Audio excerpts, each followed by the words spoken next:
नमस्कार दोस्तों, जय श्री श्याम। आज की वीडियो उन सभी इन्वेस्टर्स के लिए है जिनका ये कहना है कि सर म्यूचुअल फंड तो अमीर लोगों का होता है, मिडिल क्लास फैमिली का म्यूचुअल फंड नहीं होता है। तो आज की वीडियो में हम मिनिमम से अमाउंट से मात्र 5,000 रुपए की एसआईपी से हम प्लानिंग करेंगे कि सर फ्यूचर में अगर हम एसडब्ल्यूपी करना चाह रहे हैं तो क्या 30,000 रुपए तक का हम एसडब्ल्यूपी कर सकते हैं। कंप्लीट कैलकुलेशन यहाँ पे आपको देखने को मिलेगी और फाइनल वैल्यू क्या देखने को मिलेगी वो सारी चीजें हम डिस्कस करेंगे, इसलिए पूरा वीडियो वॉच करना बिल्कुल भी स्किप मत करना। तो चलिए शुरू करते हैं आज की हमारी वीडियो को। देखो, सबसे पहले यहाँ पे हम बात करें ना तो यहाँ पे अमीर गरीब वाली कोई बात नहीं है। म्यूचुअल फंड में अगर आपको निवेश करना है, अगर सिस्टमैटिक तरीके से आप निवेश करोगे, स्मार्टली अगर आप आपकी एसआईपी करते हो तो नॉर्मल सी बात है, फ्यूचर में आप अच्छा खासा कॉर्पस क्रिएट कर सकते हो। अब यहाँ पे हम बात करेंगे कि सर जैसा कि आपने बताया कि अगर हम एसआईपी करते हैं 5,000 रुपए की, ठीक है, तो बिल्कुल 5,000 रुपए की एसआईपी हम करते हैं। अब इसमें कैलकुलेशन करते हैं कि सर मान लीजिए 5,000 रुपए की एसआईपी है,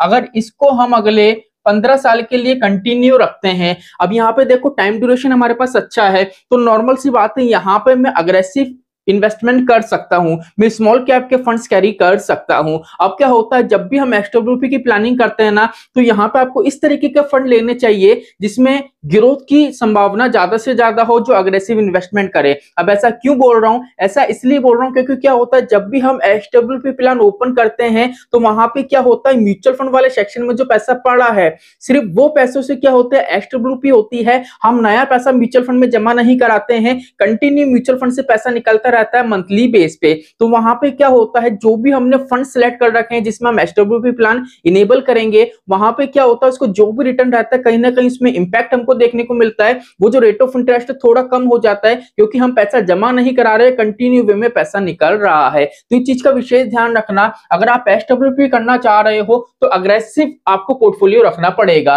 अब सिंपल यहाँ पे अगर हम बात करें तो यहाँ पे जैसे हमारा एक फंड ले लेते हैं, जैसे मीराए का स्मॉल कैप हो गया, ठीक है। सेकंड नंबर पे हम बात करें एचडीएफसी का मिड कैप हो गया, और तीसरे हम फंड की बात कर लेते हैं। तीसरे फंड की अगर हम बात करें तो बंधन का स्मॉल कैप हो गया। तो ये 3 फंड की तरफ आप जा सकते हो, ये सिर्फ एग्जांपल के तौर पे है, बाकी आप अपने अकॉर्डिंग पोर्टफोलियो सेट कर सकते हैं। अब यहाँ पे मान लेते हैं सर अगर हम अग्रेसिव इन्वेस्टमेंट करते हैं तो सर हम कैलकुलेशन करने के लिए हमको रिटर्न तो चाहिए, रेट ऑफ इंटरेस्ट क्या लें। तो यहाँ पे क्या होता है, स्मॉल कैप में अगर देखें तो काफी अच्छा हमको रिटर्न मिलता है, लेकिन हम कैलकुलेशन कर रहे हैं फ्यूचर में हमारी कैलकुलेशन खराब नहीं हो, इसलिए कम से कम हम रिटर्न यहाँ पे लेके चलेंगे। तो यहाँ पे सिर्फ हम कैलकुलेशन कर रहे हैं, इसीलिए सिर्फ हमने 16% से कैलकुलेट करा है। अब इस चीज का विशेष ध्यान रखना, जो मैंने रिटर्न लिखा है 16%, ये फिक्स नहीं है, ये सिर्फ कैलकुलेशन के तौर पे हम ले रहे हैं, सिर्फ एग्जांपल के तौर पे। म्यूचुअल फंड में आपको जो रिटर्न मिलता है इससे ज्यादा भी मिल सकता है, इससे कम भी मिल सकता है, वो डिपेंड करता है मार्केट में हमने जिस फंड में निवेश करा है वो कैसा परफॉर्म कर रहे हैं। चलिए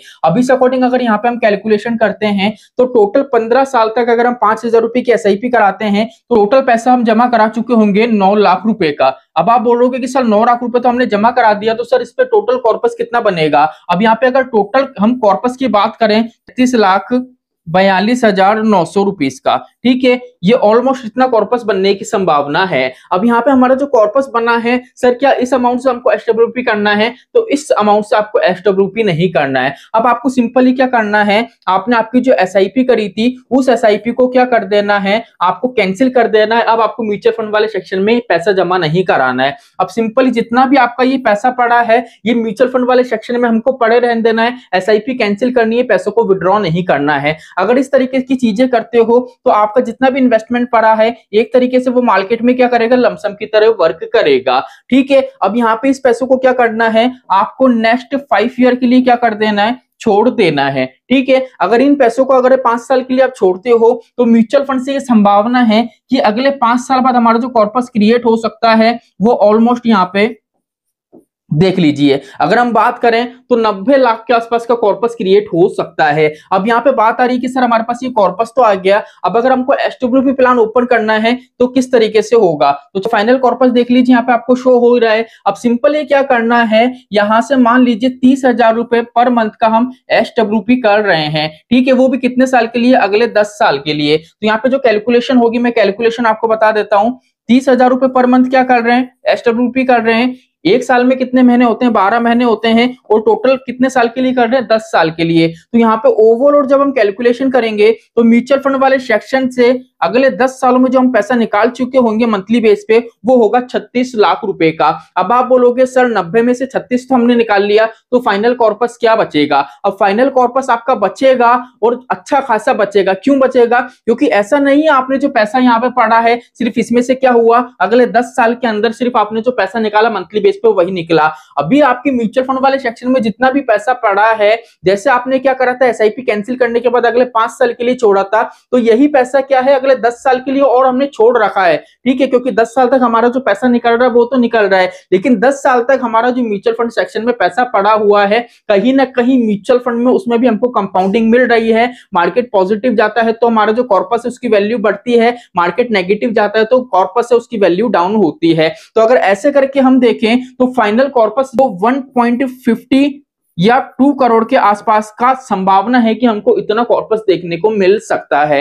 अब यहाँ पे देखो सिंपल सा हमारा इन्वेस्टमेंट, हमने कुछ भी नहीं करा है, मात्र 5,000 रुपए की एसआईपी करी है, लेकिन इन्वेस्टमेंट है उसको थोड़ा स्मार्टली हमने करा है, तरीके से करा है। ऐसा नहीं है कि हमने कंटिन्यू एसआईपी पे करी है, हमने यहाँ पे क्या करा है, मिनिमम से मिनिमम पैसा जमा कराया है, क्योंकि हमने हमारे पैसों को होल्ड करा है। यहाँ पे टाइम ड्यूरेशन हमने लंबा लिया है और फ्यूचर में जाके देखें तो संभावना है कि सर हम करोड़ों का कॉर्पस यहाँ पे क्रिएट कर सकते हैं। ठीक है, तो यहाँ पे मैंने जो आपको फिगर बताया है इस चीज का विशेष ध्यान रखना, म्यूचुअल फंड का जो रिटर्न होता है कभी भी फिक्स नहीं होता है। ये रिटर्न अगर आपका ज्यादा, म्यूचुअल फंड आपको ज्यादा रिटर्न दे रहा है तो कॉर्पस और ज्यादा अच्छा बनेगा, अगर कम दे रहा है तो आपका कॉर्पस कम बनता हुआ यहाँ पे आपको नजर आएगा। ये सिर्फ कैलकुलेशन थी जिससे आपको इजीली ये समझ में आए कि भैया म्यूचुअल फंड ऐसा नहीं है सिर्फ अमीरों का है, मिडिल क्लास फैमिली भी अगर आप छोटे अमाउंट से एसआईपी कराते हो तो फ्यूचर में आप आपकी जो फाइनेंशियल कंडीशन है उसको अच्छे खासे तरीके से ठीक कर सकते हो। आई होप आज का वीडियो आपको अच्छा लगा होगा। तो चलिए आज के लिए इतना ही, मिलते हमारी नेक्स्ट वीडियो में। जय श्री श्याम दोस्तों, जय श्री राधे।